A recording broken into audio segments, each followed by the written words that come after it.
Welcome to episode 15 of Discourse Salvaje. Ooh. Oh, that was good.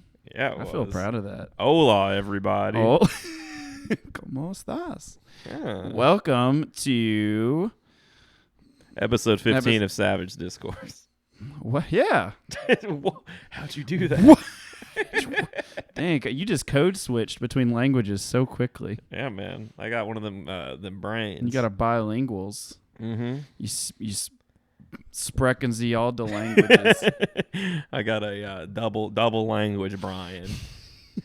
Your Brian is very cultured. That's so fascinating. I don't know if I've told this story on here before, but one of my favorite experiences with you, Kyle, is when you were helping me move. I think I probably did this, but it begs retelling. You were helping me move my bedroom around because I had a C-word-induced existential crisis and had to move everything around in my room to maintain some sense of identity and clarity in my life. And control, actually, is the more specific word. And I have a poster of the brain on my wall because I'm really into an amateur neuroscientist. And I walked in the room after walking out, and you were just laughing and staring at that poster. And I was like, what are you laughing at? And you said, oh, the Brian. And that stays with me to this day. Like, I think about that. Whenever I look at that brain poster, I'm like, that is a Brian. That is the Brian. What's wrong with you, Brian? And yeah, that's kind of a thing, is that we have determined that whenever the brain is operating optimally and functionally, it's a brain. But whenever it does anything other, which is what is often its default state, it is called the Brian. Mm-hmm. I'm Brianing super hard. Oh, yeah. That's like my default mode now. Brian? Brianing. I Brian got so Brian hard. brain. I got that Brian. Got that BB baby. BB baby. All right. So what's up? Not much, man. What are we doing this week? We're winging it. It's been a week. It has It's been only a week. Tuesday. I'm about to start my new career tomorrow. Oh, that's right. Yeah, let's talk about that. Wait, tomorrow? Mm-hmm. I thought it was this weekend. No. Oh, that's probably not going to happen. Oh. Based on not hearing anything back. From Alabama?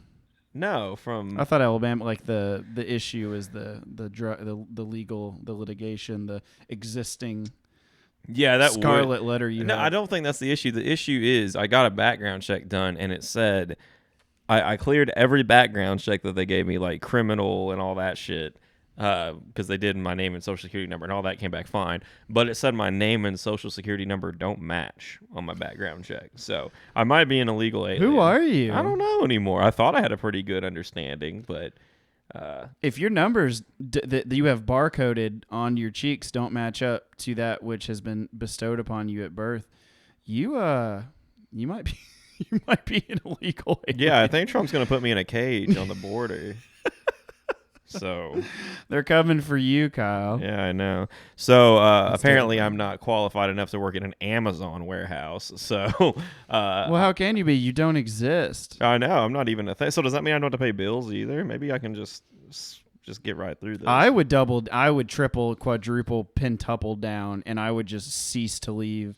I would just go full meditation, just not exist. Just be a squatter in the house. Just- the only problem is I have a roommate who definitely is an American. Oh yeah, he definitely exists. Yeah. Well, it's hard to live with someone who doesn't exist. Like, Yeah. there's not good communication. Their stuff isn't clean. They don't participate in household activities or in their civic duties of occupational servitude. Oh my God, I might not exist. You don't. These things all sound like my life.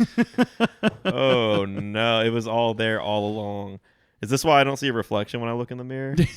Actually, I think that's called scurvy. Oh, okay. You got to eat more tangerines. Oranges. I thought it was They're the same thing. citrus vitamin C. They're the same thing. Really? Oranges and tangerines? Yep. So,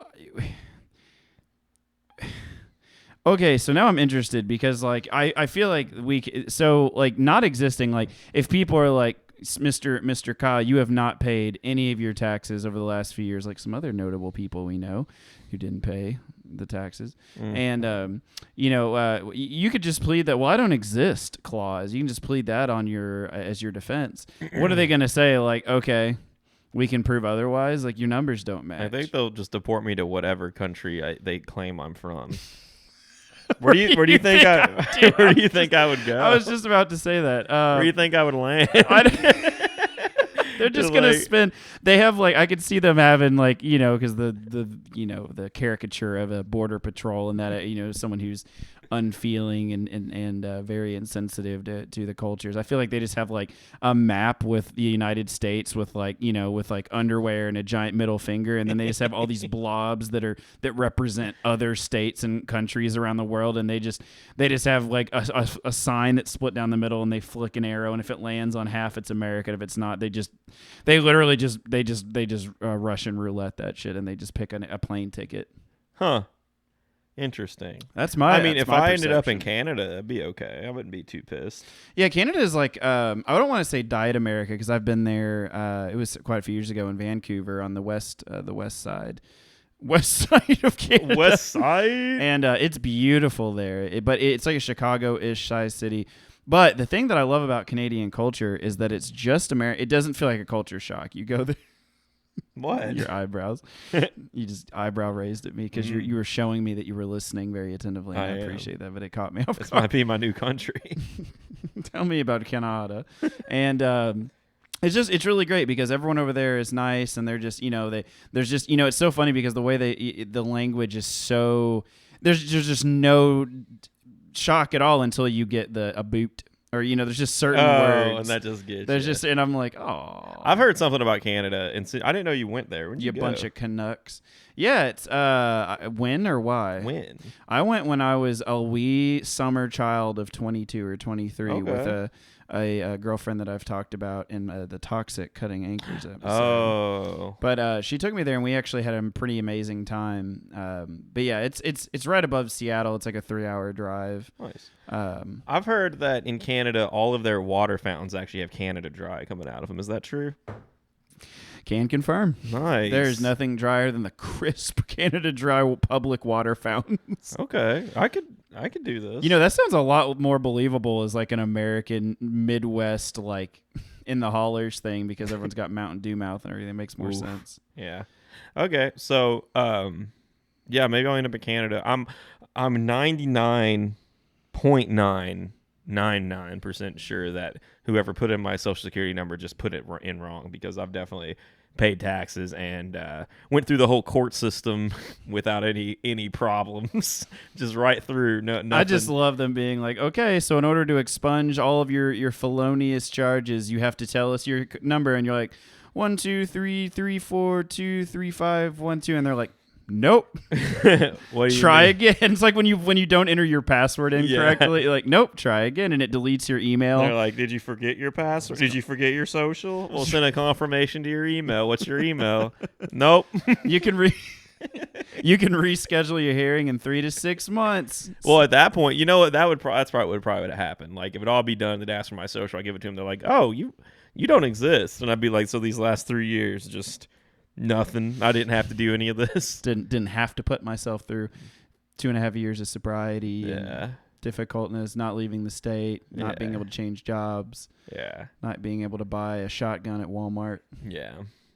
Just basic human rights, I would say American rights. American. That always used to weird me out when we would go into, because I grew up in Corydon, Indiana, which is a small southern, very, very, very, very, very, very southern conservative. And I just remember going into Walmart as like, a teenage punk wearing my Trip jeans and my guy line. It's called guy liner when it's on a guy. And my nails that I put on with Sharpie and my my fishnets and Where'd you wear fishnets at? On my arms. Oh, why? on my taint. Where on my perineum. Is this supposed to be provocative? It's just a look. It's like that grungy, gothic-y. Why are fishnets provocative?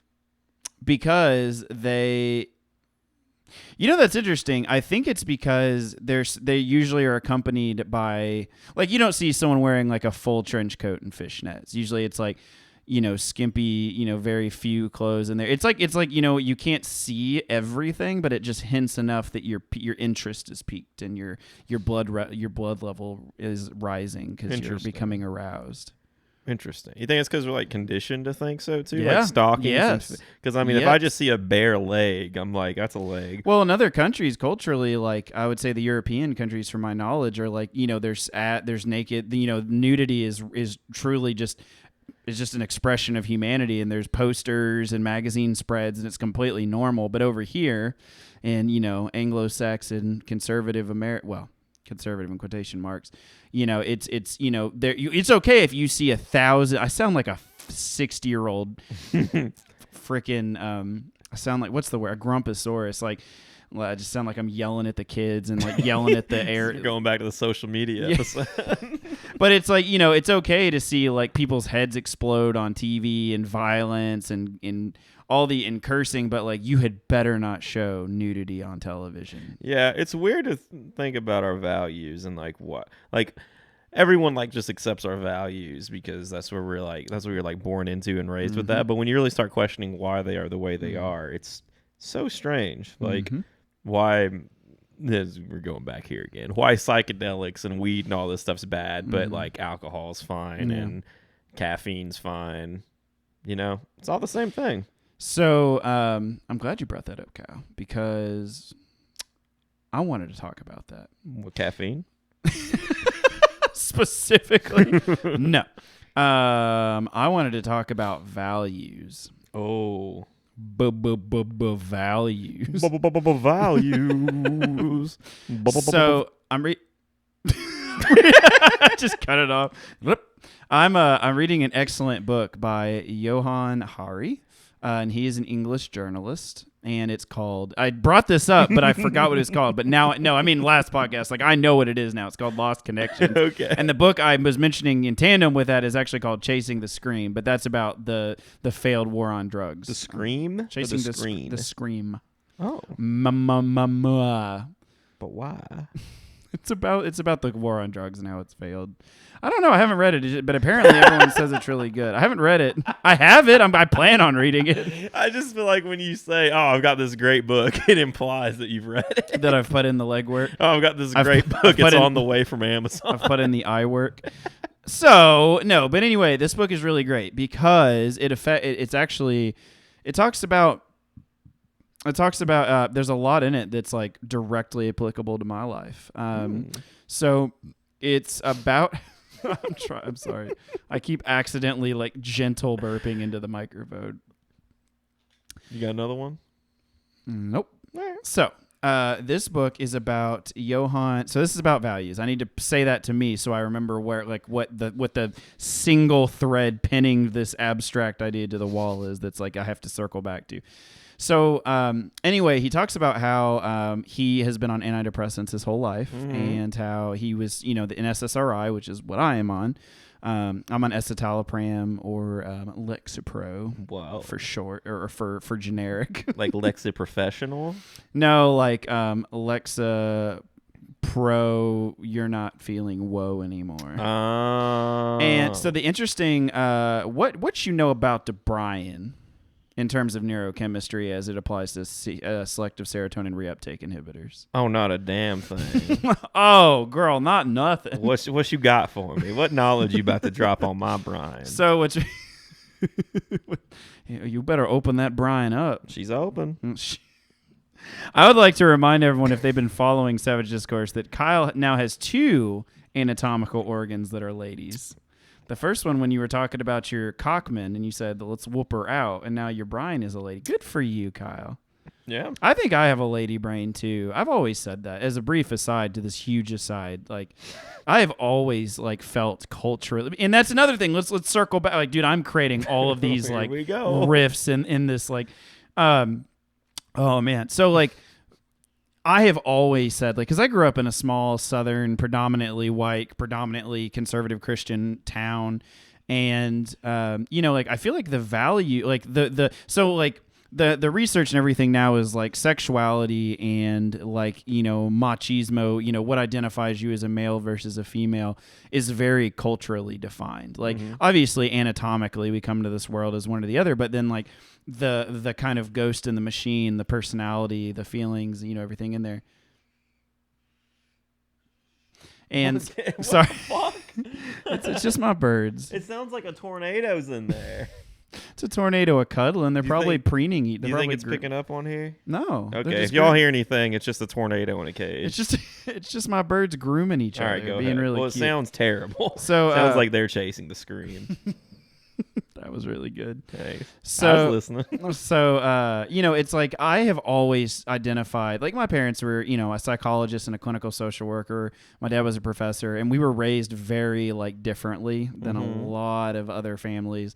And everybody's raised differently in their values and culture, but like, being from a psychologist family is really different. So like I always said that I had like a lady mind. Like I'm very sensitive, very understanding, very emotionally intelligent, very open-minded, and like, from at least the peers around me, like not my close inner circle, but the majority of the people at, in the area where I was around, that is absolutely like when you're a man, you're a man.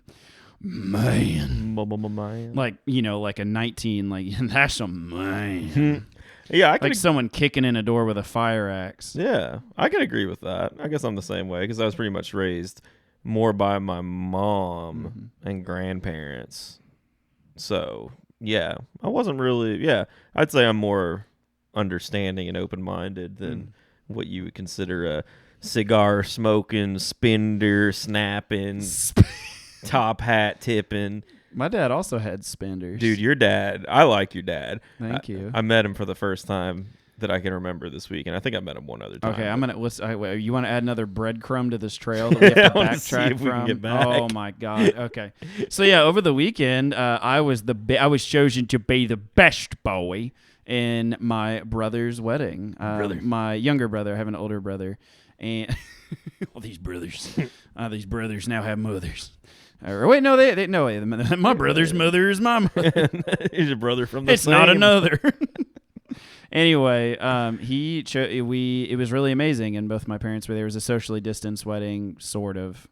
For the people that were vulnerable and high risk, they were socially distanced. So your parents. So my parents. But he wears suspenders. You know what he always says? Why he What? wears them? Because it. Tell me if this isn't like the headlining joke from a 1970s dad joke book. He wears suspenders because it keeps his pants in suspense. Oh God! I always used to. Even back then, I used to be like, "Oh," my mom would be like, "John," because that's his name, and he would be like, But it's true. "It's true. It keeps them in. I'm just selling it like it is." Oh, he's so cool. Yeah. Yeah, and that's not, interesting because my dad is 77 this year. My mom is in her 60s, late 60s, and they're both, traditionally white. And my dad comes from a Southern Baptist. My mom was Catholic, and we are very, very progressive, very open minded. It's great given where they ended up geographically. Yeah, right. Yeah. Who would have thunk it? Indiana. It's almost like the incredible power of education through a higher education institution really helps you challenge those inborn implicit biases that most of us forget or never awaken to the fact that we have. Yeah, I thought education was outlawed in Corydon. The high school was just in church. Yeah. They're like, "Come on down, get your Bible." If you wear a cross around your neck, A+. If you don't get your Bible, well, you're liable to get spanked. But okay, so All right, wedding. So let's walk it back. One layer back. Okay, one layer. Let's peel. Okay. So values. That's all the layers. So I was talking to. So I was being raised by a psychologist is interesting because like I just imagine that when other kids got in trouble at school, or if they did something that was considered morally off compass, or they did something like, I just assumed two things would happen. One, their parents would just be like, You're shithead. You did something wrong. Go to your room. Don't do it again. Or they just didn't care. I feel like those are the two extremes. My parents.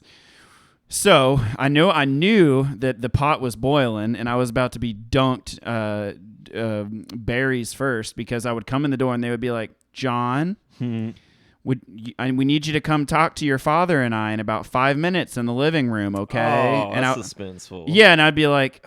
And I knew that I was going to be on trial. So like I was just like, and I was an emo, maladjusted, depressed, anxious high schooler.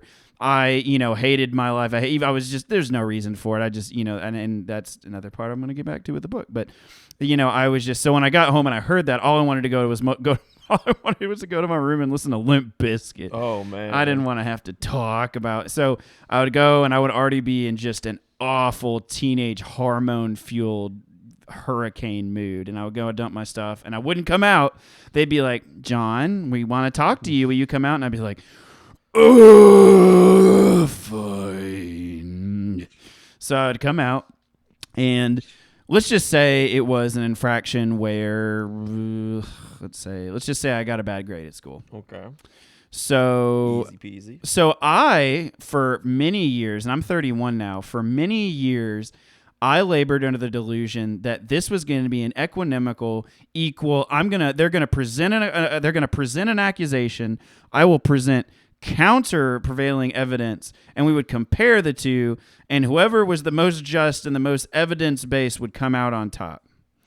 Boy, was I a fool. Yeah, that's not how parents work. No, and so I always went in with the idea that I could convince them that I was not in the wrong or something, and that was so infuriating for me because I was never able to convince them because they were right. Like I didn't want to be in trouble because I hated everything and I just wanted to be left alone and to listen to Hawthorne Heights and all that stuff, which is a great band, but So I would go out there and they'd be like, so it says here that I don't know why I'm giving my mom this affect, but I guess I might as well. She's like, so it says here that you have a D in chemistry. So like, were you just not going to tell us? And I was like, and I would realize that they had gotten a call from the school and I had not. They actually used to get sent to after school because, by the way, I hated high school. I graduated college with honors and in my master's degree, I don't think I had honors, but I had obviously a passing, everything was fine. But in high school, I graduated with a 2.4, which is a C minus. And that's because I got a whole bunch of does and fuzz. I mean, C's passing. C's all right. Yeah, C's dude. the middle of the boat. Don't rock the C. Yeah, what you talking about? So, but they always they wanted, more. But I did have some A's and B's, but it was really just like there was courses that I hated and didn't want to put any effort into because I was so depressed and down. Like I just didn't do it. So anyway, so they would say like, so you got this, why don't you tell us? And I would be like, well, I obviously didn't want you guys to, instead of saying I didn't want you guys to find out, I would create some reason. Like I'd be like, well, I was gonna show you on the report card, and they'd be like, well, we found a slip of paper in your pocket from when you did the laundry, and it said that you had, it was like a warning or something they would send home, like if you don't improve your grade, you're gonna fail. And I would just not show them because I knew I would get in trouble and they'd make me study more. So I hid it, and then they would find it Why'd anyway. you even bring them home? Why didn't you just throw them away at school? I meant to do that because the teachers were like, you had to take it home with you and you had to have your parents sign it and bring it back. Dude, I got that real quick. I got that all the time. I just had this memory. I totally forgot about this for the last 20 years, but I got those all the time in like first grade, second grade, and like literally on the way out the door every day. I would just throw them away. And I don't know whatever happened. I don't know if they called my parents and I just didn't hear anything. They do at some point. I think it depends on the school district, but usually they do. Yeah, it was one of those like sign this and bring it back. And I was like, all right, wad it up. Well, I actually got good at forging my parents' signature. Like I got my dad's like checkbook, or it was really, in your junior teens, and I would get his signature and I would trace it and then do it like 100 times and then try to do it on there and bring it back to them. And then they found that out and they were like, so I didn't see this and it says you signed it, so you're forging signatures. And I was like, I just hate everyone. I wouldn't have a reason. And I would always try to argue. And I never wanted to do that. I always wanted plausible deniability. Like, oh, I just dropped it in this trash can accidentally. I didn't mean it. Who's gonna believe that? Well, if it would have ever came up, that's more convincing than I accidentally slip and fell with a pencil and signed your name. That's true. So anyway, I was always on trial. Like, for example, when I was really young, we would when I was a church-going lad, my parents were very active, and my dad was in a band called Freshly Brewed, and it was it was like them in a little coffee cup, and they would play all these Christian music on Friday nights once a month, and they would get, what? Nothing. Okay. For some reason, I didn't think the genre was going to be Christian music. Oh, yeah. That was they just play like Freshly Brewed. They play like Himalayan elevator jazz. I was thinking just like coffee music. What's coffee music, Kyle? I'll show you. Okay. So hesitant. Okay. So that we would go there and they would play. So anyway, there were older boys there, and I want to tell a side story too. So like, because this just shows like, I am a very I'm a spiritual atheist, but I will tell you where God wasn't, and he was not in that church that night, because I remember going, sorry, I'm splitting off from the main story again on this is the tree. longest intro of all time. Welcome to episode 15. And I was in a room, and do you remember the amazing, enchanting game of doorknob as a kid? Oh, the name sounds familiar. So, is it when you fart? So one child would break wind, and the other child would yell doorknob. And if you could yell safety before they yelled doorknob, you would be immune from the prepubescent beatdown you were about to get. But I, being in a church around older boys, like I was like, I don't know, I guess less than 10. And they were, a little bit older. I think they were in middle school or some of that point. So I thought they were cool. And they, rode their bikes around the church and were really neat. And so I was in the back nursery with them. And we were just dicking around, because we weren't wanting to hang out with the old people, listening to old people music back then. And I farted. Mm-hmm. And I thought it was hilarious because, like, obviously, dude, fart. Yeah. And so, I have never been in a godless place as much as a church, because I got destroyed. I was on the ground writhing with bruises all over my arm. And I was just like, why? Like the whole time I was like, stop. Why? Why are you beating me up? And finally one of the boys was like, okay. And I couldn't get to the doorknob. They were like, dude, just go to the doorknob. Well, they're just like full mount on. Yeah, they were just like beating like three of them. It was like 3 or 4 were just beating the shit out of me. And I was on the ground in a nursery, like of where all these little kiddie toys and like bassinets were for the kids, where the church where they would provide that service when you went to church on Sunday. For your infants. And I was just like, why? And they're like, well, touch the doorknob. Go touch the doorknob. You'll be fine. I couldn't get up. Like I was, and anytime I would, they would just deck the shit out of me. Jesus Christ. And so I finally one of the dudes could see that I was crying and was like, had been, brutally beaten in a church nursery. And so he was like, okay, go touch the doorknob. And I went over to touched it, and they were like, yeah, okay, fine. You're safe now. And I was just like, why did that happen? Why? Like, why did that? Yeah. So anyway, that was my, anyway. So back to the original story of my parents. Hold on, real quick. What you got? I gotta say, I never had a similar experience, but thank you for the solidarity, brother. I feel like there's a real easy workaround. You hold in some of the fart, and when they come after you, you just let her rip on them. They'll never come after you again if you just skunk them. I don't know if you remember what being a youthful lad is like. Boys are disgusting. You're telling me if a dude came at you to beat your ass and you turned said ass to the boy and just let her rip on him, he would just keep going. It might provide a momentary pause, because he would be so surprised. He'd be like, oh, why did you do that?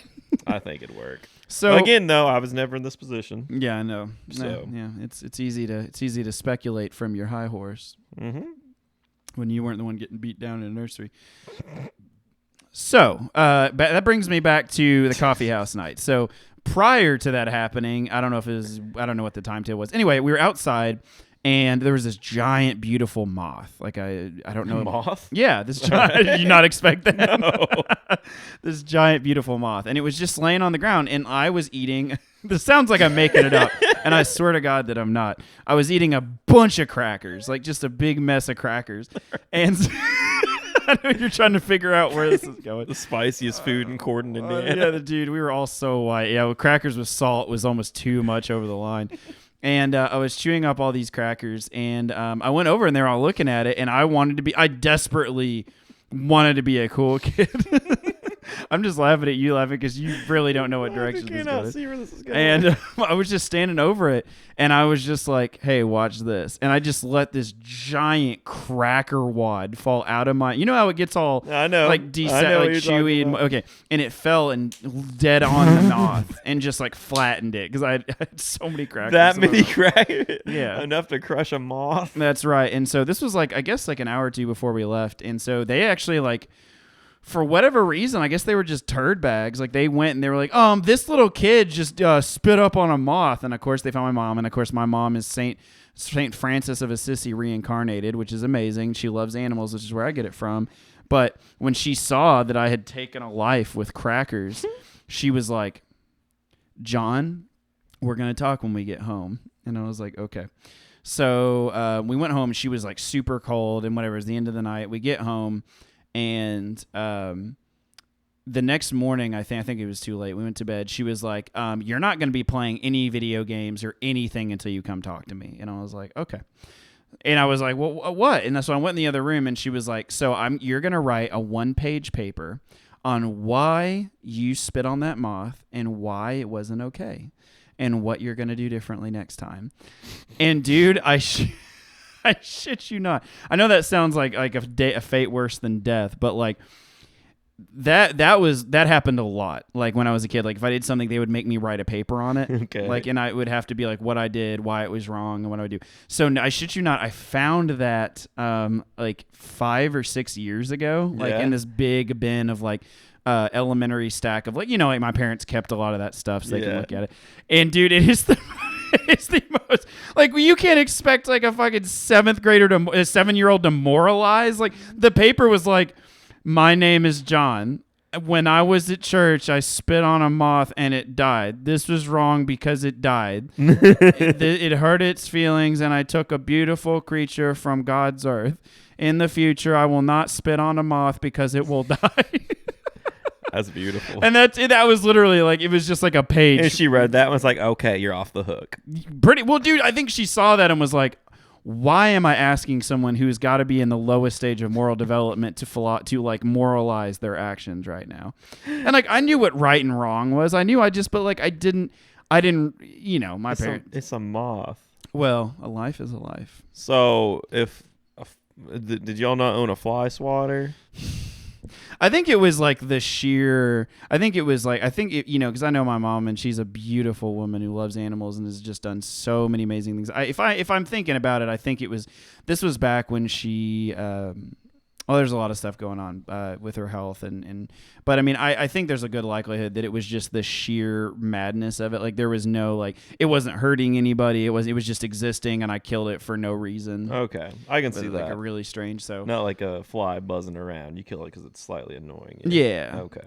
So anyway, on the breadcrumb trail, take another step Pac-Man style backwards. Waka waka. I think, so like the values is really interesting. That's what it was like growing up with psychologist parents. It was so unique. Like I would have just rather that they just tell me that I'm a shithead and sent me to my room rather than giving me the going through all the rigmarole of assuming that this is an open and free, just judicial system where I can plead my case and I'll be found innocent, even though the cards were stacked against me the whole time. Were you ever found innocent? Nope. Yeah. Never. And that was so frustrating to me. Like, I don't get it. This court system doesn't work. we need to overthrow. I want to appeal the moth punishment. The moth punishment? The moth law. And it took me until I was like in my 20s to realize that it was a failed enterprise. And so, good catch, buddy. Kyle just drank a beer and it got a little bit too fizzy. Little fizzy. It took me into my 20s before the only winning move is not to play, like from HAL 9000 and I think a Space Odyssey. Or I think that's from War Games. That it is. You're right. It's the only winning move. So they would sit me down and I'd be like, what? Yeah. And they were like, well, what this? And I was like, because I did this. And they're like, okay, well, that's wrong. I'm like, yep. Yeah, that's where you learn to submit, homie. That's right. So values, taking a step back. Dude, I told you we're plop making these sick plops. Mad plops down this breadcrumb trail. So, Johann Hari. Jeez, this feels like a lifetime ago. Who were we back then? This is pre-Cracker Moth. Things that we've changed. I've seasoned. So one of the things. So anyway, the values. So we were talking about the values, and in the book he talks about why anxiety and depression. So anyway, SSRI and everything. So So let's go one step further back about the Brian. So selective serotonin reuptake inhibitor. So serotonin is a neurotransmitter in the brain that governs different. It does a lot of things, and there's I actually remember them with the 6 big ones is NADOS, norepinephrine, oxytocin, dopamine. Oh, dang, I did it wrong. Norepinephrine, acetylcholine, dopamine, oxytocin, serotonin. and there's some other ones, but those are like the big ones. And I taught myself that because I'm a fucking nerd. And anyway, so it governs things like sleep, mood regulation, metabolism, different things like that. And so what it does is in your brain you have two synapses. You have a presynapse and you have a postsynapse, and that's what fires. And across them is called the synaptic gap. And so what it will do is it will fire serotonin. What the logic is for SSRIs is that not enough serotonin is left. So it'll fire. Some will get absorbed in the postsynaptic, but there's only a finite amount of absorption. Receptors. Yeah, exactly. Yeah, that's actually the perfect word, receptors. And the other ones just bounce off or disappear, get reabsorbed back in the presynapse, and then it has to wait for it to fire again. So the logic is that there's not enough. So what it does, what SSRI, selective serotonin reuptake inhibitors, is that it prevents certain serotonin ones from being reabsorbed in the presynapse whenever the receptors are full until they are again. And so it makes more available to you. So it just makes like a pool of feel good. Yeah, it's supposed to provide you with a floor, and I'm on such a low dose that it's like 10 milligrams. I've been on that for almost 10 years, and I don't think it ever helped my anxiety and depression, and we'll get to that. But the values about him, and so that's where I kind of really resonate with the story, is that he's been on SSRIs his whole life too because of anxiety and depression, and I have been since I was like 22 or 23 for anxiety and depression. And in the book, he takes a radically different approach. He says that in a lot of the studies with a lot of the people they've talked to, SSRIs in that class of drug, only the chemical itself only accounts for like 25 or 50% of the treatment efficacy. The other like 25 to 50% is due to the story that's told, is what they believe about the trajectory. So what people will do is they'll get on an SSRI. They'll say, oh, because in Western society we tell you, oh, if you're depressed and anxious, it's your brain malfunctioning. And so what they'll do is they're like, oh, well, you're not wrong. Nothing in your life is bad. Everyone's life is stressful. So here, take this and you'll be fine. And within a few months, it takes several, and specifically with that drug class of SSRIs, it takes several months to build up to strength. And then after a few months, when you plateau, you'll start coming down again. You'll start feeling that again. People are like, oh, I was feeling really great, but now I'm not. And they'll say, okay, we'll bump you up. And then so on and so forth. And Sounds like what do you call a vicious cycle? Yeah, and the thing is, like, SSRIs are very low risk in terms of other drugs. Like they don't have an abuse potential. They don't do anything. It takes a long time. But what's fascinating about this book that really resonates with me is that he says, that whole model of having a broken brain and everything. Now, obviously, there's people with schizophrenia, bipolar, and a whole diagnostics and statistics manual full of issues. But, for people where specifically, depressed and anxious, which is the whole reason he did the book, is that he started interviewing people and finding that all these people in all different sections of society and, all these different countries are just miserable. And everyone reports that they have depression and anxiety. And so anyway, the SSRI model that says that your brain is off, he says that, the research just shows that that's not true. There are a lot of places, there's a lot of research that shows what your brain looks like when it is depressed or anxious, but not a lot when, oh, sorry, that's later on. Anyway, the point of what I'm saying is, Kyle, thank you for listening, is that the value. So anyway, he goes through all these reasons. I keep forgetting what the point I'm getting to, thanks to this beer you gave me, this 1/2 beer. I've had 5 or 4. You're doing so good. He goes on a worldwide trip. He finds these 9 reasons that he determines, and he talks to all these experts, and he talks to all these people, and one of them is values, and one of them, this is what leads people, the extrinsic reason why we're depressed and anxious. Can you see me up here on my throne? Am I too Not far? anymore. Am I too far in the clouds? I'm breaking out my telescope. I'm gonna be flicking you off. Anyway, the point about values that I finally have gotten to, I had to explain all that because I think it's important, because it's really well done and about halfvey through. Oh my god! No, of the book, not of my explanation. This rant, this no, monologue. It's not a rant. Okay, I'm giving us dialogue. Okay, is that the values that we champion, especially in America, is a majority either a materialistic consumer culture, with all of its fabrics and brands and next new thing, or it's a, religious kind of fervor conservative, this is the only way to obtain happiness. This is the only way, you have to do things this way. There's all these prescriptions for how to live your life and prescriptions. Yeah. And how so many people, and I'm not going down the social media, so we've already had done a full episode on that, even though I could, because he does talk about that. Mm. But is that the culture the culture that we have been given is not the culture that we have had historically. Yeah. And so we went from intrinsic motivators of values for like, I want to make my family happy, I need to support them, I need to support myself, I want to meet my goals, I want to blah blah, to what is everybody else doing? What does everyone else have? What is the comparison? You have that, I don't have this. And so you found that the people that are the most miserable are typically the people that that have that way. And so anyway, that's the values. Where did values come from? Like, dude, do you remember what the inception of that was? Yeah, I was talking about how psychedelics and stuff's bad. Yeah, and alcohol's fun. It makes sense though. It makes sense though, doesn't it? Because it's a capitalistic society. I mean, wouldn't it make sense to brainwash everyone to buy more and more stuff so the society can keep going that way? Absolutely. And that's kind of the treadmill that we're on. We're kind of on this consumer treadmill of, of this American value of, you need to be the biggest person, screw everybody, rugged individualism, nationalism, religious fundamentalism, all these values that have become more diluted as more people come here, thankfully. But that really were the bedrock for so long. And I think that this is what's really funny is I think that most people consider this to be like a millennial perspective because they're like, oh, just get a job and shut up and work in the same factory that my dad did and his daddy before him. But it is, isn't it? Because I feel like this is one of the first generation. It's not the first generation to question things. That was like the beatnik movement, like in the 50s. But I think we're at a point now where it's like almost a whole generation is questioning why are we doing things this way. And what they're finding is that there has to be something more than this. There has to be more than just rigid adherence to a religical that's their neologism for a religious movement and set of rituals and expectations.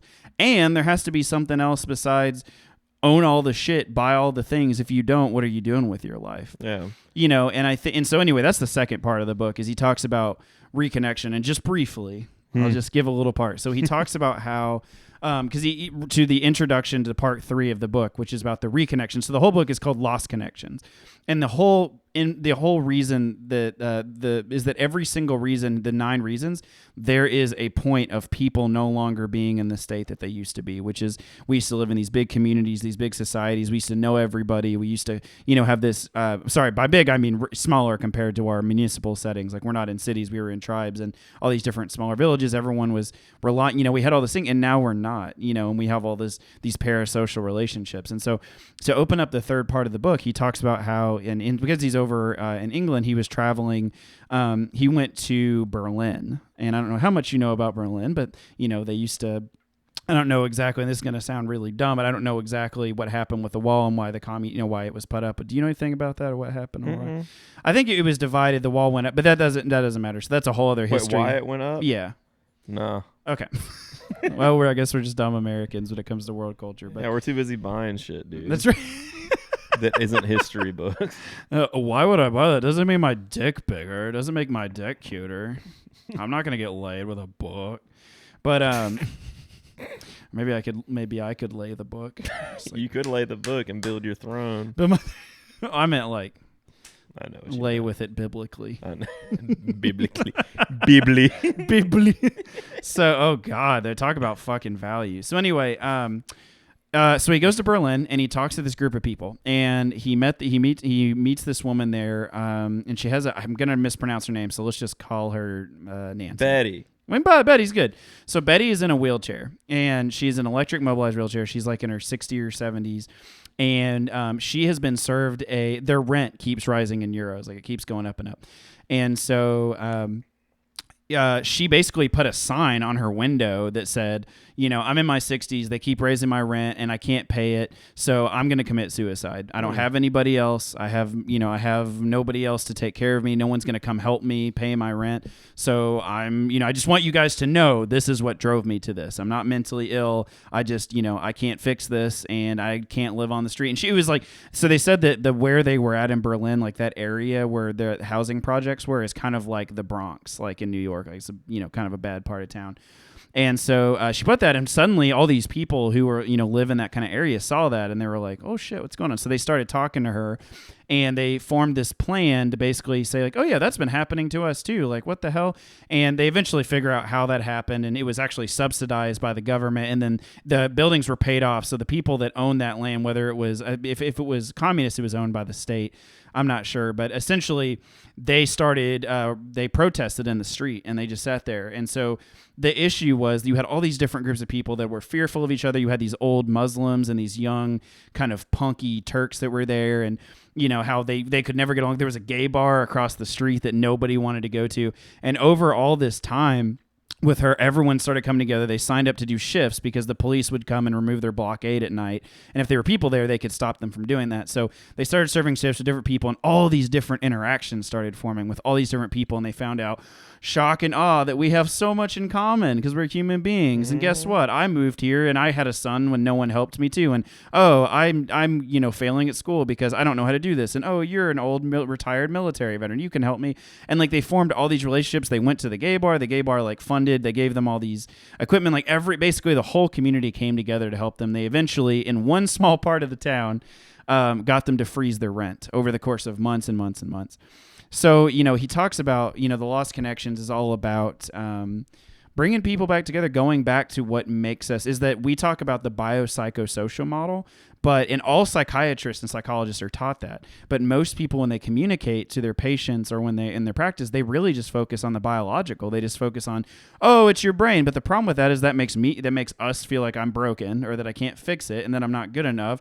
And then if I take this, it's getting on that treadmill, the chemical treadmill. And so what he talks about is that there's chemical antidepressants and then there's social antidepressants or community antidepressants, and how I don't know if you've heard this story, and this is the last thing I'll say and we can move on. Dude, I love this book. It's so good. Is that there was a man over in Taiwan, I think, where the rice paddies are. And he was... Sorry, I got distracted.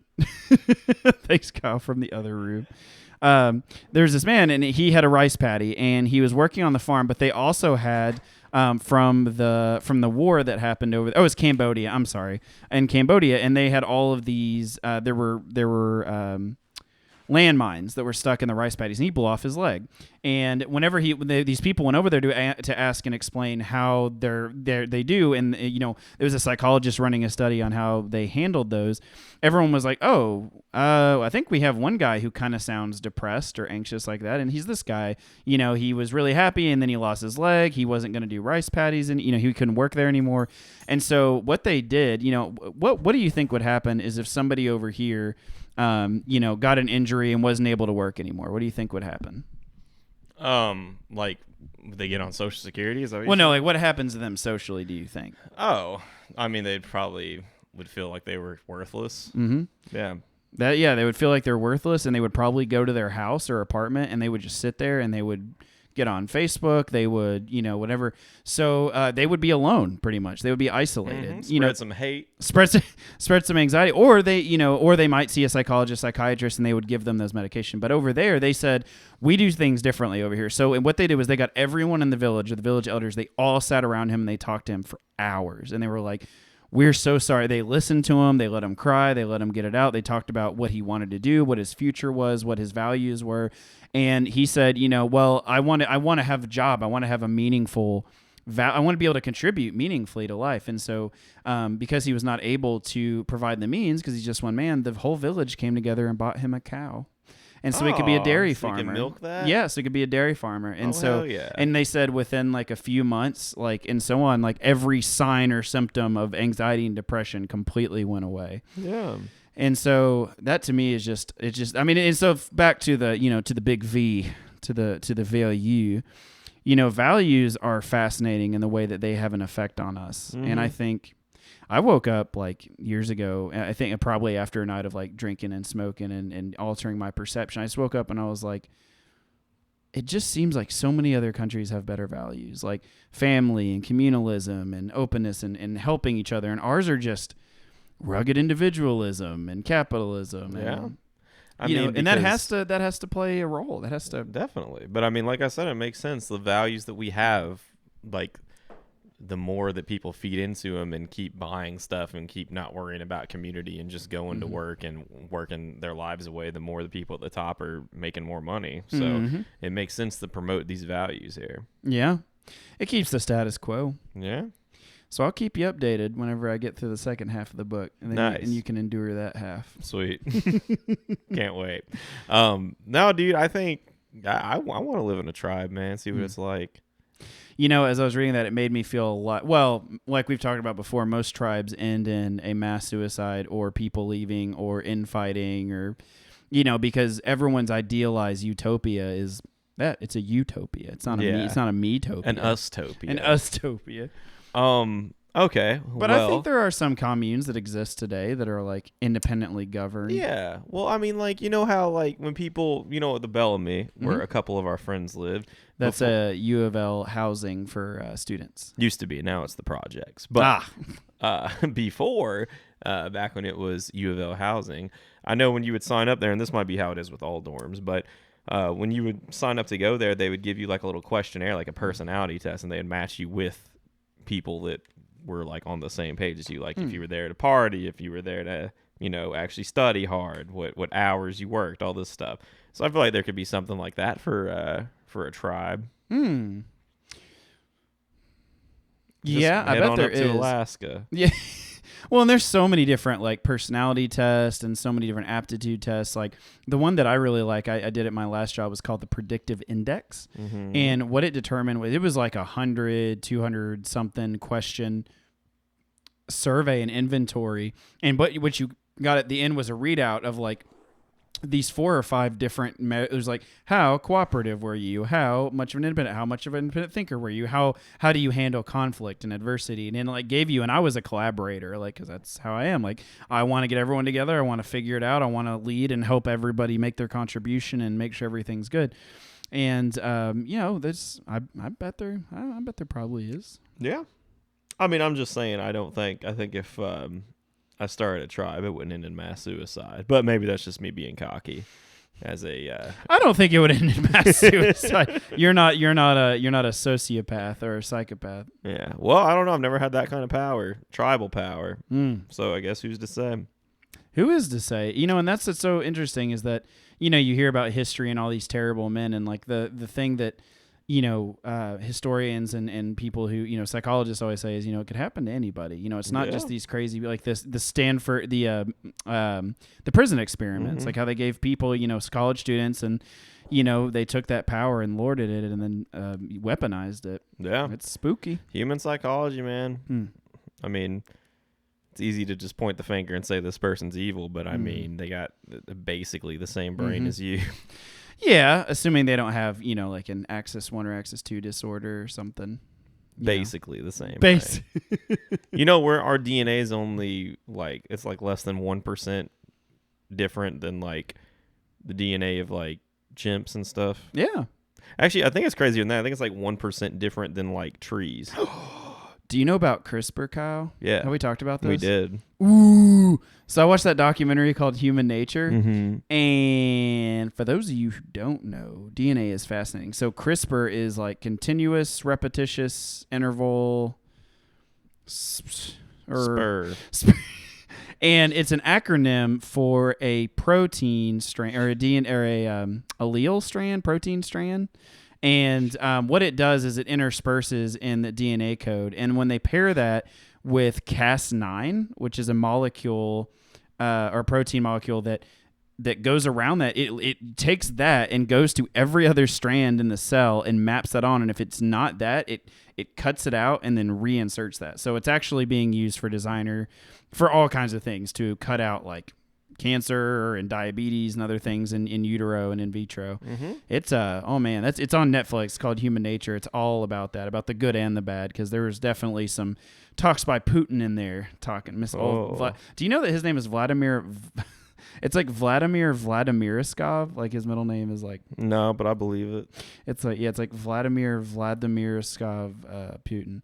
Anyway, he talks about its applications as like, for super soldiers and everything, and it's kind of spooky. But DNA is real interesting. It's like, it's very similar to like computer code. Mm-hmm. Yes, it is. Some would say it is computer code. We're getting awfully simulation-y. It's all simulation. It's all simulation. That's how it is. That's how it's. Ugh.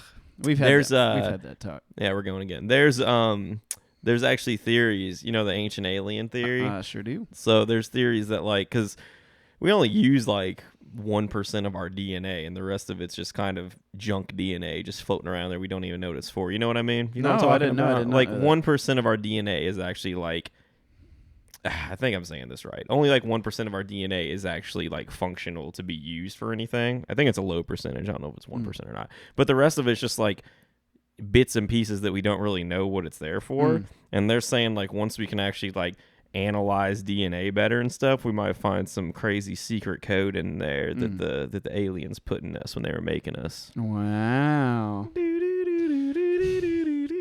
You like that Stranger Things intro? I always do that.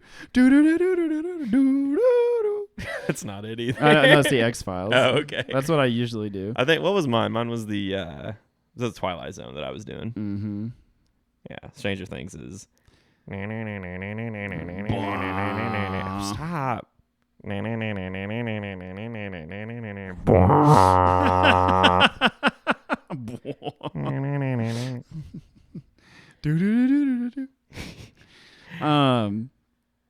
Yeah. Aliens are cool, man. Are they? Hell yeah, brother. What do you mean? I read an article that said that there's scientists demanding to set up because the Navy or U.S. government declassified a bunch of documents from 50s, 60s, and 70s or something that showed unexplained aerial it turns phenomenon. out the crazy people were right, and they weren't all weather balloons. Can you believe it? Can you believe it? And so, they want to set up scientists are asking for the government to set up an investigative board or department or something to look into those. It's already set up. Yeah. Well, I think it was specifically for not aliens, but just to investigate further into the unexplained aerial phenomenon. Yeah, I think Ted Cruz actually was a higher up on that. Ted Cruz? Yeah. Dude, yeah, no, he wants to have someone come in monthly and present their findings to Congress about this stuff.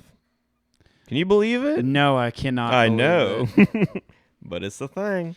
Well, I'm going to look that up real quick. Let's do it. That sounds absolutely unbelievable. Mm-hmm. Ted Cruz aliens.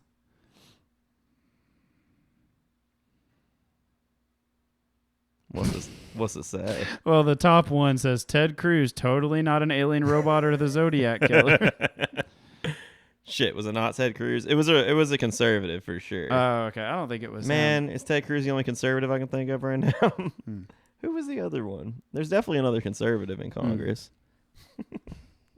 At least. I don't know. At least one or two. One of them people that you wouldn't suspect would be it. But yeah, there's it's because they just came out and said these videos. It's because they have video evidence now, the what's it called, the Tic Tac video. You know what I'm talking about? Yeah. With the pilot, the Air Force guy that saw it and he explained it, and they're like, "Oh, he's crazy. It was something else." And 7 years later, they're like, "Okay, yeah, we don't know what that is." It's crazy. Okay, guys, we're sorry. We have no idea. Yeah, and he was on Joe Rogan. I do not doubt that. Mm-hmm. That's really awesome. Maybe we can get him on here. Joe Rogan, or the Tic Tac pilot. Can we please talk about the gentleman you just introduced me to? I suppose. I don't know what you're going to say. What you got? What you So got about this Atlas? this man, what's his real name? It's probably still. I don't know. You closed it. What was his name? Something Sattel. Randy Randy Santel. Santel. So Kyle showed me this fella who does food challenges on the internet, and if you have a chance to check him out, he is just the most wholesome, genuinely good fella. His name is Randy Santel. His alternate ego, and he turns his hat backwards, and he's getting ready to slam the food challenge, is Atlas. And he's also like a bodybuilder and He was at an one entrepreneur. Yeah, he's kind of still riding that pony. He's like 3 months away from having his birthday. That's right. That's what he said. There's a great documentary about him that's on. It's like 18 minutes. I think he produced it, or like somebody he knew made it. It's got like over 1 million views, but he is just so. Kyle and I were talking, and this man is so wholesome and sweet, and he speaks very literally and honestly, and he kind of has some interesting behaviors. And my thinking is that he might have some type of Asperger's, or he might be on the autistic spectrum, which is now just, level 1, 2, and 3. So he would be considered, and he is just like, he has this is what got me. This is what won me over. Like, I was into it, like watching this documentary about him and working out and his challenges, and he just seems so genuine and nice. He doesn't curse, and he does like a Catholic, head father, Father, Son, Holy Ghost. Father, Son, Holy Ghost. He does the cross, over his body and turns, he just has these cute little before every challenge. Before every he chows challenge. down on 20,000 cows. Exactly. And he goes internationally, and he said that he has awards, and he's won challenges in every 50 states, and every state, one of the 50 states in America, and over 37 countries of the world. Yeah. And anyway, he just seems like he there's a potential that he has something like that. But the thing that really got me was he was talking about he's used to being alone. And what was the word he used? Like, he said he made himself single. He said, I made myself single. Let's call it that. And then on his left hand, he has a ring on his ring finger. And he said, I'm married. He's like, I got a wedding ring that, and inscribed in it says, married to my dreams. And I think that is the most wholesome thing I have ever heard. Yep. And I just think that, like, he just seems like, just check him out for yourself. He's a really sweet guy. He's really, there's nothing about him that's just like, he just seems like maybe he's a little bit socially awkward. He's quirky. Yeah, he's quirky. And I think I could see how that might be, a disadvantage for the ladies. But I just, he's handsome, and he seems so genuine and nice. And yeah, that just made me, it just really broke my heart. It, like, pulled me out that he has a ring that has, like, he didn't just do a symbolic thing and put, like, a rubber band around his finger. He went and got a ring inscribed with "Married to My Dreams," which is ironic because he talks about how poor he is, and he sunk $30,000 into this career. Well, you gotta give a little to get some back, I suppose. Yeah, but check him out. His name is Randy Santel. Look up Atlas Food Challenge and check him out. Maybe you'll see what we're talking about. But he just seems like such a good, wholesome guy. Just super sweet and dedicated. And just, if you see him, or if you see, go give him a like or something, because he just, he said he's used to being alone and not having any friends. But not in a feel sorry for me way. No, in like a very, like, honest, genuine, he's like, just accepted it. Yeah, like, this is just how it is. And it's like, yeah, he's just. I mean, I feel like the life of a traveling competitive eater probably is a lonely one. Yeah, it's probably, no matter what your social skills are. And I feel like that career probably doesn't help you in any way build social skills. No, I mean, if anything, he kind of has the same rigmarole every, he has the same kind of the bit he does every single episode, and then he slams the food, and it's very predictable, kind of food. I'm not in any way trying to demean or slam it. I'm just giving some observations, but and he just I know he it's just it's got to be a lonely life out there. Dude, we should do a food challenge. Me and you. I refuse to join that. What do you mean? I don't want to be a part of that. What do you mean? I don't want to be that. Just another part of the fad on YouTube. What? No, I'm talking about me and you have like a hot dog off, like right here. Can we please do it at? Can Can we please go to Skyline Chili and do that one? Oh yeah, you didn't finish telling me about the challenge they do there or whatever. You were So talking it's about. basically like any food challenge. If you will buy, I think it's some crazy amount. It's like 20 to 50 chili cheese conies or cheese conies. And if you can eat all of them within like an hour or like 30 minutes, whatever the time limit is, you basically just ate a bunch of fucking chili cheese dogs for free. And I would love to do that. How because often can I you do it? love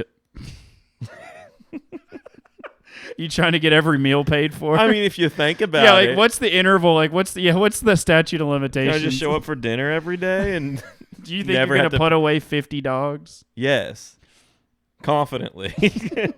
I have no doubt. John, have you ever seen me not finish what's in front of me? I'm sorry, Kyle. I shouldn't have spoke out of turn. Yeah, what are you talking about? I was out of pocket. I'm sorry.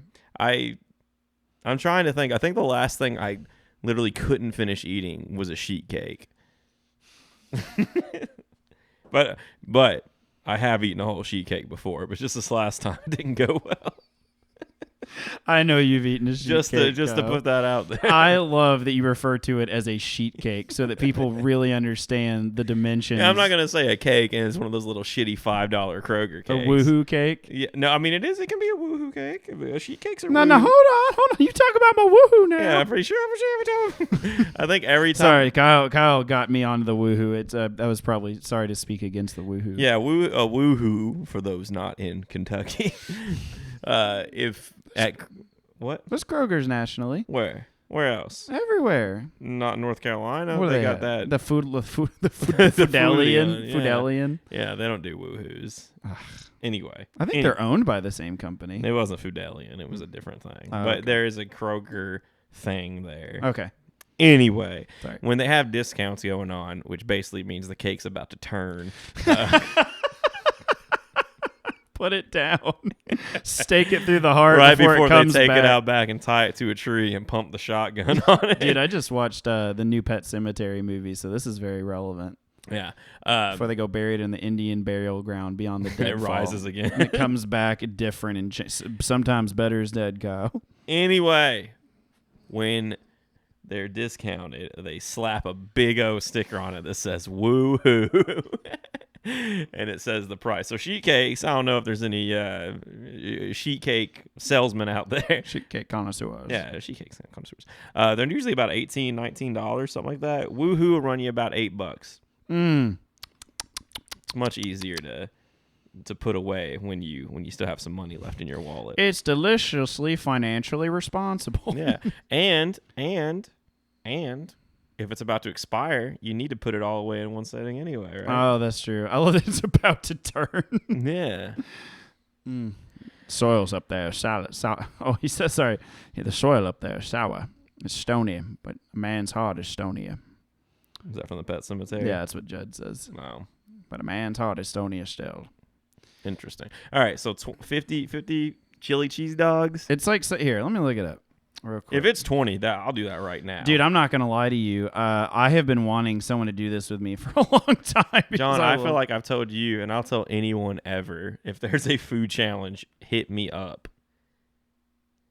Skyline Chili Challenge. Oh my God. What we got? There's something on Fox News that said a man eats 400 Skyline chili dogs to conquer the food challenge. But no, that's not what it is. It's the coney. Okay. It's you eat 10 conies in under 10 minutes. Oh, no. I'm enjoying my meal. I'm not trying to throat some dogs in the middle of this restaurant. What do you mean? What do you mean? What do I mean? It's really it's all the proof's in the pudding. You get a t-shirt. What this says I throated 10 dogs in 10 minutes. Correct. I mean, it's better to have memorabilia than to not finish the challenge and look like a little. No, I will do reasonably timed challenges like this amount of food in 1 hour, not okay. Not slam all of this and you're not allowed to enjoy it. And you're not allowed to gag or make your nipple. You're not allowed to gag your nipples hard. Yeah, no, I'm not down for that. Oh. But I'd like to do one of those where it's like eat this massive 130-ounce steak in an hour sort of thing. I will not be a part of that. You could watch. Yeah. and tell me how cruel it is that I'm eating this steak. Not that it's cruel. It's just I just find it just kind of unpalatable. I like the smaller. You get me into smaller boys. What normal steak? Yeah, I don't think I'm ready for the whoppers. Dude, I want to eat like a 1 pound burger. You know what I'm talking about? How much are? Oh, they're like oh, I get it now. Quarter pounder, half pounder with cheese. Oh God, I feel like some circuit in my brain just connected. It has never been connected before. Oh God, I think I can see all the colors right now. I can see every world. John just had a spiritual experience. Oh my God. Okay, that's a lot of meat. That's a lot of meat. Yeah, it's 4, or I guess 2 double quarter pounders. Why do they do that shit, man? It's to make it. We've talked about this. I know, It's a marketing thing. I don't like it. It is manipulative, and I guess it's because a quarter pounder with cheese and a half pounder, like a double quarter pounder. I think it's because when people think of half, they're like, I'm not getting the full amount of burger I should be getting, which is funnier because if the logic holds for a quarter pounder, they should be like, well, I'm not getting 75% of the burger. We're so funny. I guarantee you there's a marketing team that has determined why that is. They should just go by ounces, like an 8-ounce burger, 16-ounce This burger. is not England. We don't use the metric system. Or ounces metric. Yeah. No, I'm sorry. I don't know. No, they're not. Okay. No. Is the answer. I'm pretty sure they are. Because when I used to be on 420 Chan, there would be a bunch of dank memes that were like, because an ounce is 28 grams for weed. And so they would say, thank God for weed teaching Americans the metric system. Yeah, I don't know, dude. It's not. You're like, I don't know how to argue that it isn't, but it isn't. Our gallons are imperial, right? Yeah. And there's, 32 ounces in a gallon? Right? Oh, I have no idea. Yeah. That is actually not something I need to know for the GRE, which is hilarious. Maybe that's because they're expected to me for Yeah, you haven't gotten to the volume portion of the math yet. You haven't gotten to what everybody else already knows. Oh, yeah, the GRE doesn't quiz you on stuff that's actually useful. They quiz you on all this stuff you learn up until geometry in high school that you literally... I was in a field where we used math every day. What field? When you were doing the salad tongs? No, that'd be hilarious, though. I would have requested much higher pay, given how arduous and laborious that job was. You think they're hiring? So... it's called Kentucky Springs LLC, and it was started by my dad's friend Kyle Ellison, and it started after Kyle got back from Vietnam, and he went to work in the prison system as a parole officer, and he hated it. And then I don't know if he knew this guy because, and I'm sure he'll correct me at some point if he ever hears this, but I don't know if it was a guy he lived next to, if it was a client, if it was a family friend, but it was this old blind man. And he actually taught him the prototype of that. Like, he used to do everything by hand. And so Kyle learned that, and then he started his LLC with his wife, who's a lawyer, and she handled all the administrative firm-related stuff.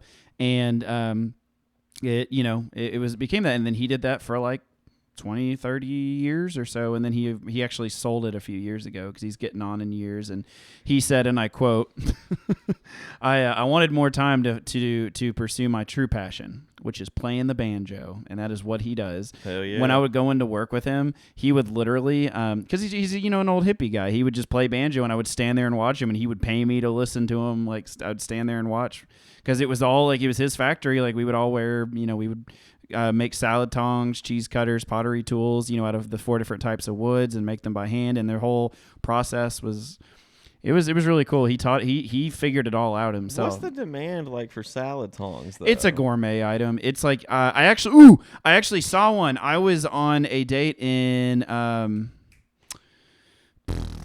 it doesn't matter, somewhere in Kentucky. I can't remember where it was, but I was actually at a restaurant, and then upstairs they had a bunch of like local craft goods, and I saw them there, and I was like, this do exist. Like they got shipped. They had a big market in Canada apparently, and like other rural like mom and pop stores that that sell like first party goods that are made by like local people.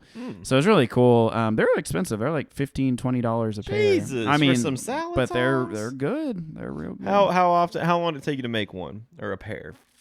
Well, so there was 3 or 4 other people. So there was a bunch of different processes. So the first process here we go. So we had to get them off. I've never actually told anybody about this. So they come in on a big truck that he gets a delivery from. And there was cherry, dark oak, hold on, cherry maple oak. There was 4. I can't remember what they all are now because it's been years.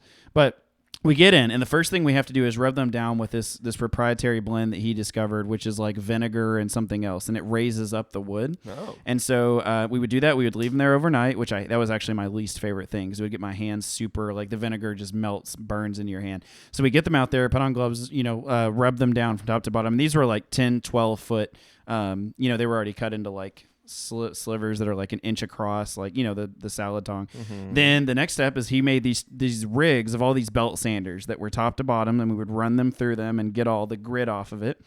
And then I don't think I ever did the cutting of them, but the next step was to cut them into the little things, the little squares. And then he would do I think he actually did that part. I think he maybe taught his apprentice, which I was not. And then we would take those. We would run, and it kind of was okay to go out of order. We would run them. We would push them against a belt sander and put the little lips on them. And then we would run them through a drill press and press them into the thing. And that's where the hinge would go. And then we'd make the hinges. We'd hammer them all in there. And then the last part of all those different, and this is just for salad tongs. There's a different process for the cheese cutter and for the pottery tools.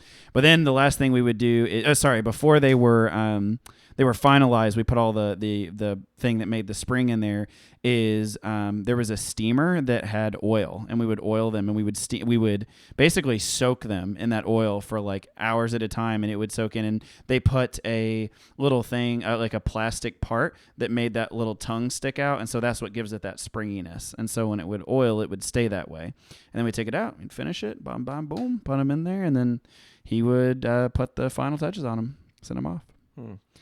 And that's super exciting. Yeah. So how long did it take you to make one of those things? That didn't answer your question. Like that didn't how help. many did you turn out in a day? We'll say. Well, so it's a multi-day process. So like if we did everything in one day, I mean, we could probably make like 50 to 100 or more in a day. Okay. That's a good amount. If we did it all in one day, like that's a obviously good amount of profit. Yeah, there's a lot of sitting around listening to banjos. It sounded like. Well, we all had it was in a noisy kind of open warehouse, so like there was obviously like a ventilation system to suck all the dust out and all the tiny parts for the different things, and the screw, like the metal filaments that got worn off. I don't know what the word is. All right. And okay, I'll allow it. And so we all listen. I listened to a lot of Stephen King books in there on my headphones, and a lot of music over and over. Yeah, and I'd always leave with my clothes like stained with oil because it was in the air and vinegar. Yeah, but I mean, gross. I hate the smell of vinegar. Sorry. No.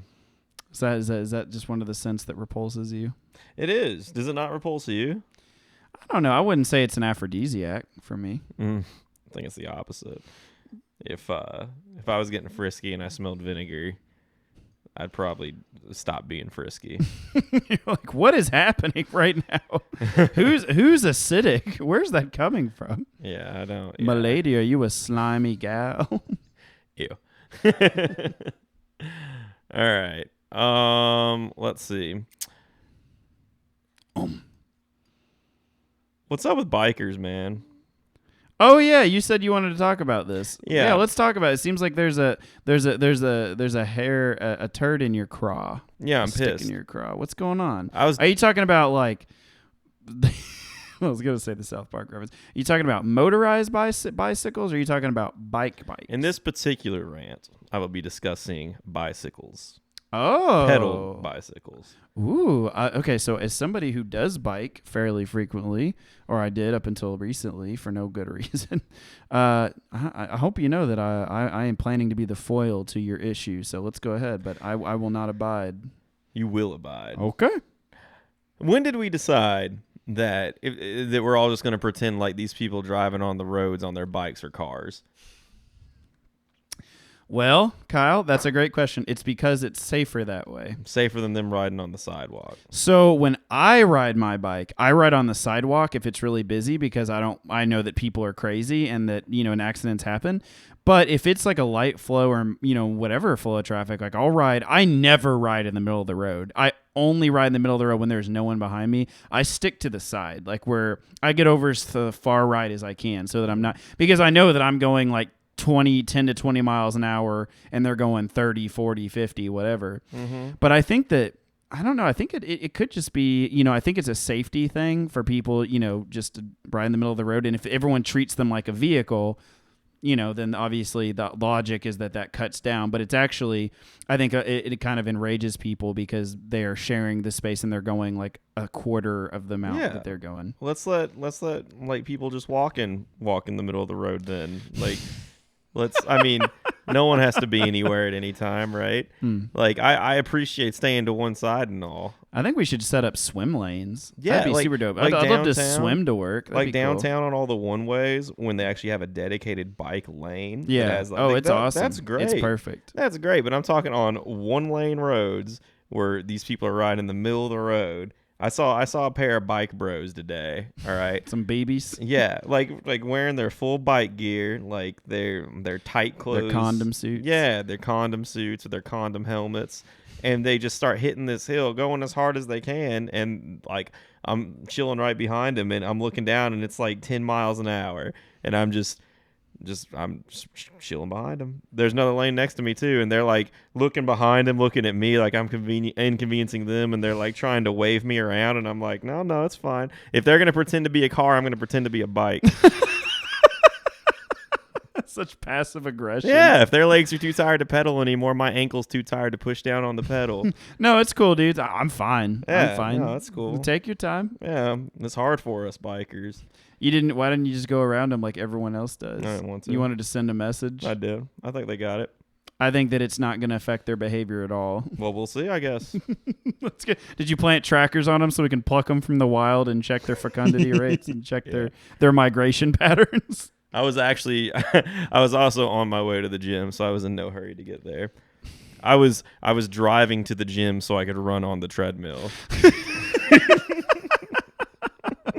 Dude, that is such a... I mean, I do that at my house because I have my hobo gym. You like, you can just run. walk there. Yeah, but I do love that. Like, you drive to walk. I'm pretty sure that the gym is the perfect... If I ran to the gym and ran back home, it is the perfect distance that I run on the treadmill every day.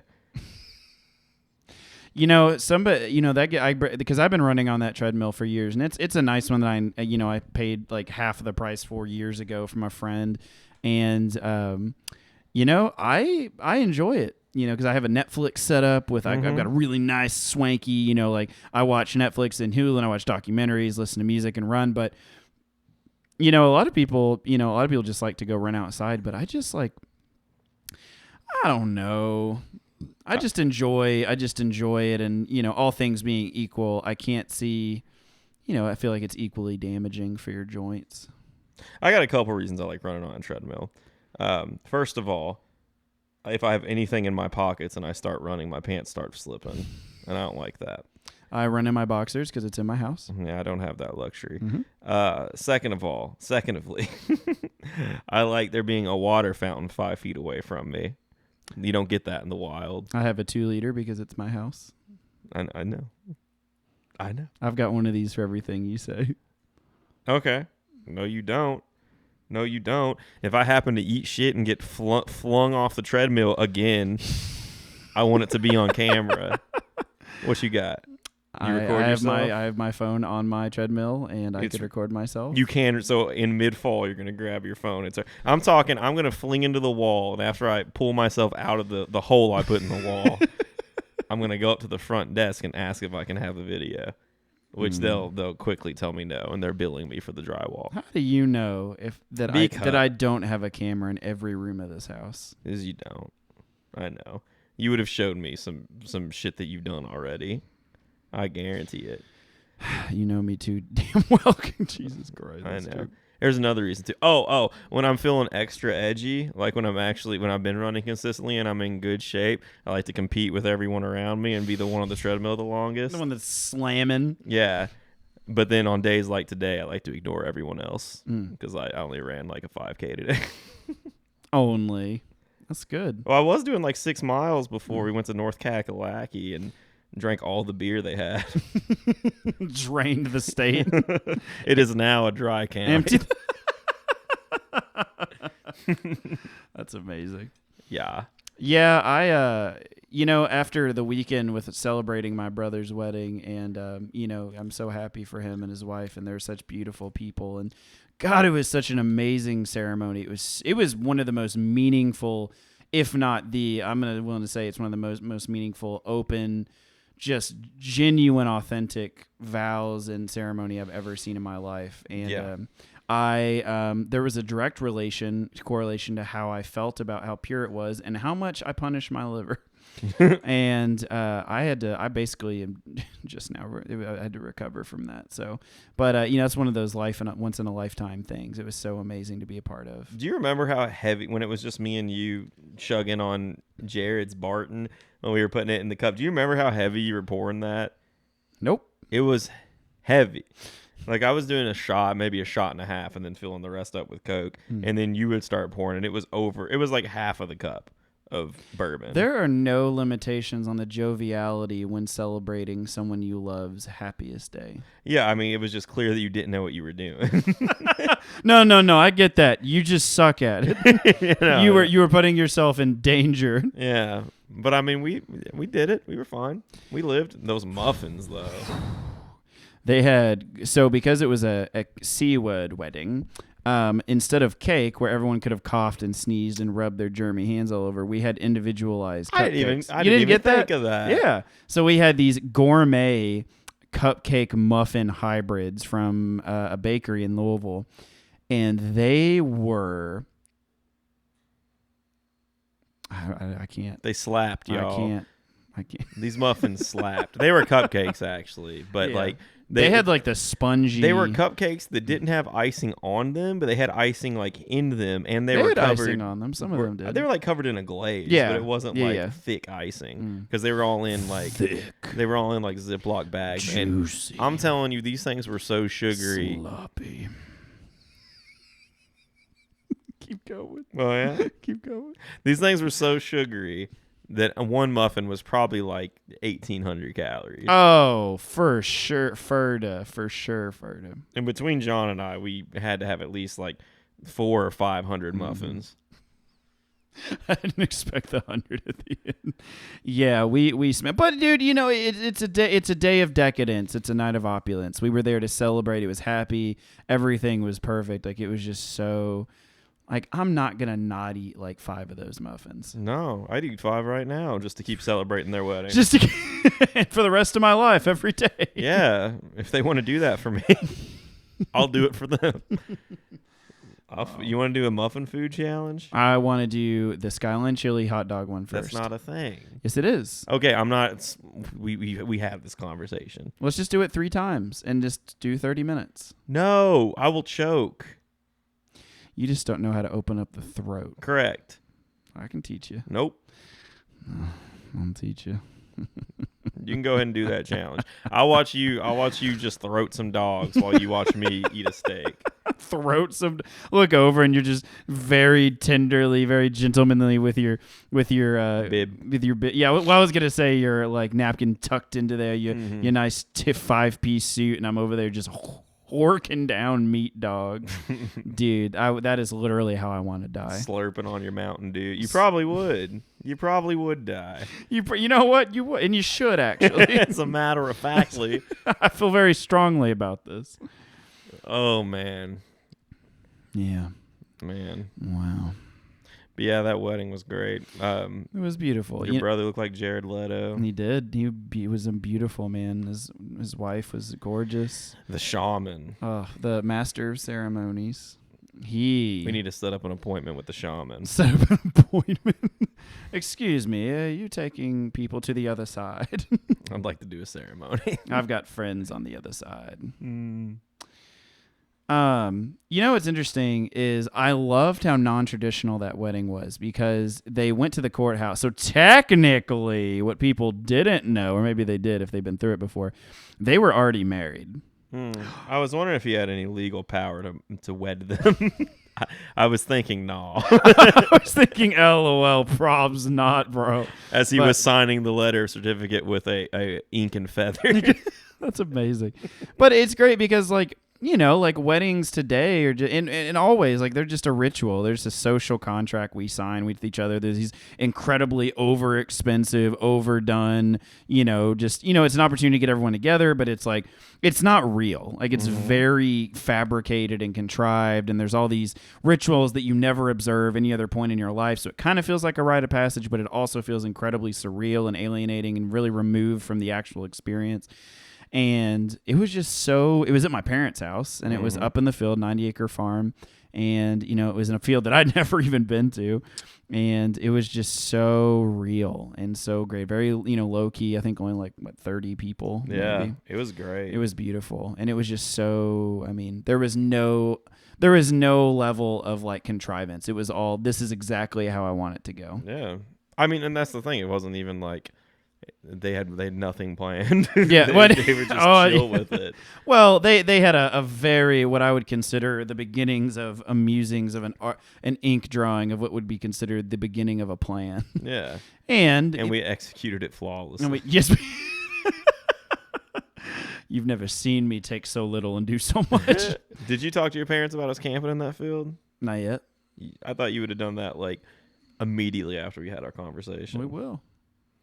In good time. That's not immediately after we had our conversation in that field. But I just, you know, it's interesting because a lot of people don't want to get married, and a lot of people are very like, I know, you know, me, like, I don't really see value in it. I mean, what my brother said, which, you know, my brother's very, I love listening to him talk because his perspective on things is so amazing and so open. It's just like, you know, all that marriage really is like a declaration of commitment. Like, yeah. Really? I mean, now, if you're religious or you're, you know, part of a culture or whatever that, you know, places supernatural, religious, you know, whatever things to it, you know, that's great. Like, it has more than that. But I feel like for most people, it's just this huge headache, this super expensive weekend. And yeah, it was very cheap and it was just so real. It was just so nice. And I don't know, it made me think about, you know, maybe one day.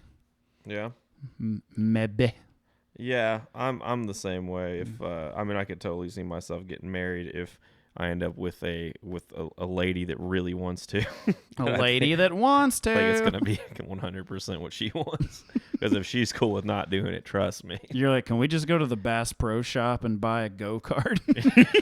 She's Dude, like, that would be a much better investment. Think about it.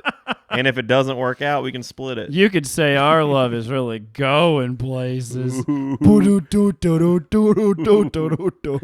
then she would divorce me. she's like, I don't know who you are. Never mind. Yeah, because that's what she would be like. Yeah. Somebody that you, of all people, with your soul and your honesty, you would date someone as vapid. It's like, this is bad. This is not what I wanted. I didn't see it going this way. You're so stinky. Anyway, so yeah, all things considered, great weekend. Yeah. Well, I never finished. I started by saying I'm starting my new career tomorrow. And I never. Oh, full recursivity. Yeah. You bebbered that? I bebbered that. I have 2 interviews tomorrow. That's awesome, man. Yep. My new career, I'm going to be a junior associate food deliverer for DoorDash. I want you to come up with like one of those super over fancy names like a sandwich artist or like you need to be like, I am a food transporter. Wait, there no. it is. A culinary transportation vessels representative. Ooh, there it is. That's me. That's what's going to go on the resume from, what month? Is it October? I don't even know what month it is. It is the Tobes. From October 2020 to maybe December 2020. I was transporting food. I don't think we talked on here about my most recent job application experience. So there's a company in Louisville that a really awesome friend of mine gave me, and this is nothing with him. And it's a company that handles, I don't even want to say like a buzzword for what they do just to protect the innocent, but it's a company that takes products and it acts as the in-between between people that transport those products and the products. Does that seem vague enough? Sure. Okay. Let's just call it a company. That's a company. So I don't have any sales. I have very limited sales experience, but I applied for it. I went through 4 interviews, did homework, created a graph, took several online tests, took several online personality tests. And then in my last interview, I was told that I was not a good fit because I took too long to answer questions, which in the beginning I thought meant that they were like, so what do you think we're going to do here? And I was like,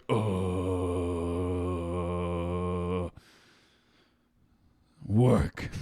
But it turns out that I was much too thorough. Yeah, I was like, well, to understand the beginning of that question, I have to explain the words that we use to answer the question. Mm-hmm. Words were invented by Wordsy Wordsworth in 18.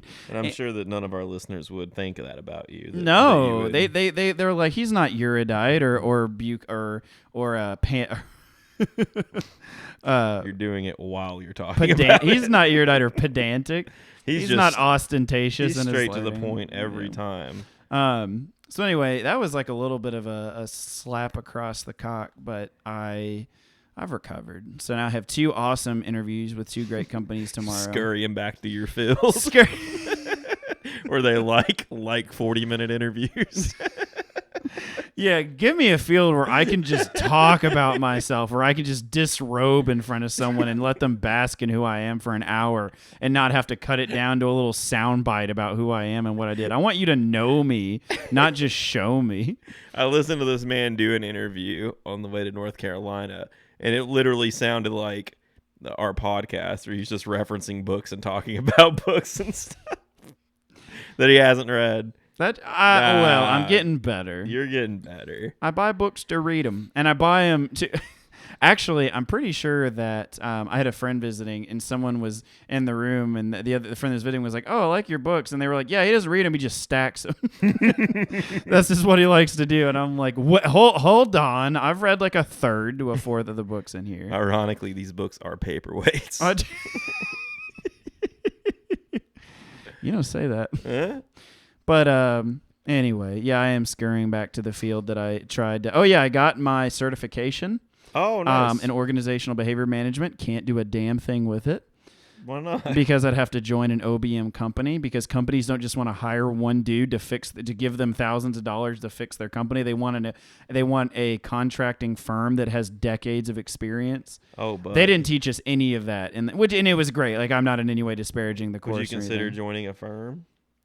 There's none around here. You have to be on the coast. There's like I don't even know. I haven't looked here. There might be, but it's usually OBM is very much like a coastal, more progressive, bigger city thing. That's unfortunate, to say the least. I have all that knowledge now, and I have those cool letters after my name. Yeah, so you can use this when you get a job. Whenever I get another interview, and I'm like, well, hold on, let me recite the alphabet soup that follows my name.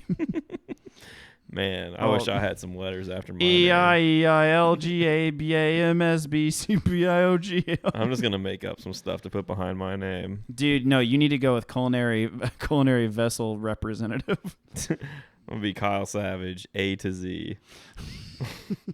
Do it all, baby. Yo, what you need? They're like, well, this is a veterinary job. You're like, you need cats? They're like, well, no, you'd be neutering them. You're like, I can get cats if you need it. I just want to throw that out just saying, I got a real cheap cat guy. Also dogs. Well, they're mostly dogs. They're dog enough. Dude, I need a dog again. It's been months I haven't had a dog in my life. No, I need it. Cats are one thing, but I need a dog. I need something that looks into my soul and loves me for every atom of my being. Yeah. Not just conditionally like cats that are like, I think I'm going to love on you. Nope. You petted me. You petted my one strand of hair cross diagonally. I am out. My roommate's cat just comes to my door and howls at me and bangs on the door until I open it up so she can come in and fuck up everything in my room. and she comes up and demands I rub her, and then like I do three rubs from head to tail, and on the third you've rub, got an algorithm. yeah, on the third rub she turns around and bites me. But you guys both play your roles. Yeah, if I stop after 2, she starts howling at me to keep rubbing her. I gotta get that third one in so she can bite me. Oh, she might have a pervasive developmental disorder. Oh, something's wrong with her. She takes off. She runs as hard as she can to get out energy, which I've never seen a cat do.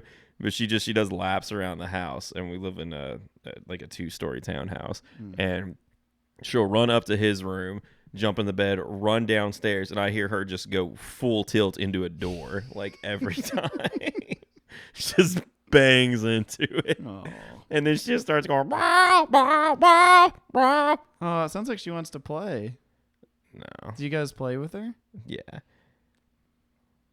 Yeah. Okay. I stole your cat's laser and have been playing with her. I was wondering where that went. It's in my pocket. It's in my pocket. It's in my pocket. Are those my here. shorts? No, these are my shorts. You have my shorts. I don't think so, buddy. I have 2 pairs of shorts and you have one of them. How dare you? How dare you? You paint me as such a caricature.